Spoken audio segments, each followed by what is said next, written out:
The clock struck midnight when I saw her. Grandma. Her silhouette moved across the courtyard like a shadow pretending to belong. The house was silent, except for the hum of the fridge and my own heartbeat pressing against my ribs. I should have been asleep. I wasn't. Something about the way she whispered earlier, "Go to bed early, Ayesha," had sounded too planned. I followed her. Through the half-open kitchen door, I saw her standing by the back gate. A man waited there, a stranger, tall, dark coat, hands buried in pockets. She handed him something small, shiny. I squinted. My father's watch, the same one she'd kept locked in her prayer box since the funeral, the one she said she'd guard until I was old enough to carry his time. "It's better she never knows," she whispered. The man nodded, then disappeared into the fog. Grandma closed the gate quietly, her breath trembling like someone who had buried a secret, not just kept one. I didn't move, didn't breathe. My fingers clenched the wall until the paint cracked under my nails. She turned, eyes glancing toward the window. For a second, I thought she saw me, but she just sighed, whispered my father's name under her breath, and went inside. The night stayed still, but something inside me didn't. I couldn't sleep. Her words kept replaying. "It's better she never knows." Never knows what, Grandma?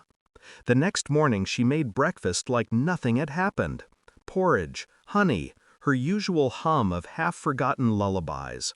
I watched her hands, steady, practiced, kind. The same hands that once held mine through every storm. But now they had given away my father's last breath of memory. She noticed me watching.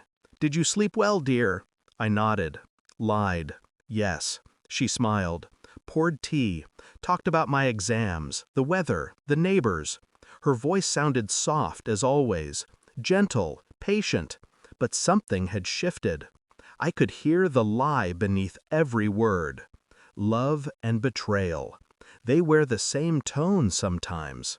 After school, I went to the prayer room. The box was gone. The spot where it used to be, the exact indentation on the shelf, was empty. She hadn't even tried to hide it. Or maybe she didn't need to. Maybe she thought I was still the little girl who trusted her blindly. I stared at the shelf for a long time. Then, quietly, I began to remember. The phone calls she never explained. The envelopes she hid in her drawer. The time she looked at me after my father's name was mentioned, too quickly, too carefully. Something was wrong. Something she'd buried deep, and I was going to find it. Over the next few days, I became her shadow. I watched her routine, measured, precise. She spoke to no one. But every Thursday night, she went out after dinner, always alone, always with her small black handbag. I followed her once, quietly, barefoot on cold tiles. The bag jingled faintly, keys, coins, and something metallic. She stopped by the old well near the mango trees, waited. He came again, the same man. They didn't speak much, just exchanged a look, a brief conversation of guilt, not affection. Then she gave him an envelope. My breath fogged the window pane. He left. She stayed a moment longer, and then I heard it, her whisper, "Forgive me." I didn't know if it was for my father or for me. The next day I searched the house. I found a faded photograph in her drawer, her younger self standing beside that same man, and behind them a hospital bed, my father on it, alive but weak. The handwriting on the back said, "He'll never forgive me if she ever finds out." She meant me. That night I didn't cry. I just sat on my bed, tracing the photo's edges.